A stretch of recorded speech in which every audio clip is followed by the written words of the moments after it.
The lake has been Dratini since before it can remember, since the egg, since the first opening of eyes into cold blue water, since the first understanding of current and depth, and the particular quality of light at the bottom of a mountain lake on a sunny afternoon, which is golden green and moving in a way that is nothing like light anywhere else. It has learned the lake completely.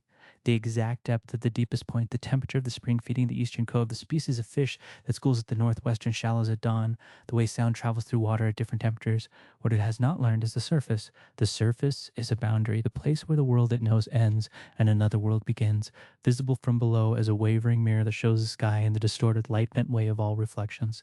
On summer afternoons when the sun is right and the water is clear, Dratini can see through the surface, vague shapes, colors, the wavering impression of something happening up there.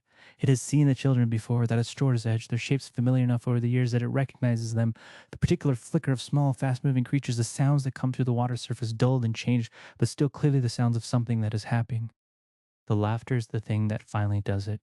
On an evening when Dratini is resting near the surface in the warm, shallow water of the eastern cove, the sun at the angle that makes the lake glow amber, and the sound that comes through is different from all other sounds, higher, more immediate, present in a way that arrives in Dratini's chest as something it has no word for because it has never felt it before.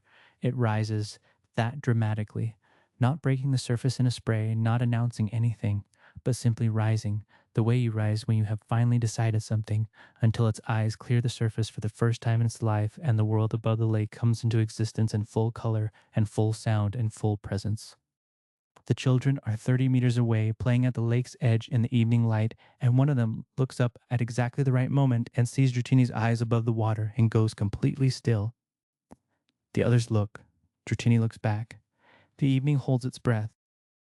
And then the youngest child raises a thin hand in a small wave, and Dratini, who has never had a reason to learn what that gesture means, but understands it anyway, raises the tip of its tail above the water in return, and the evening exhales, and the children make the sound of joy that travels through any medium and loses nothing in the crossing.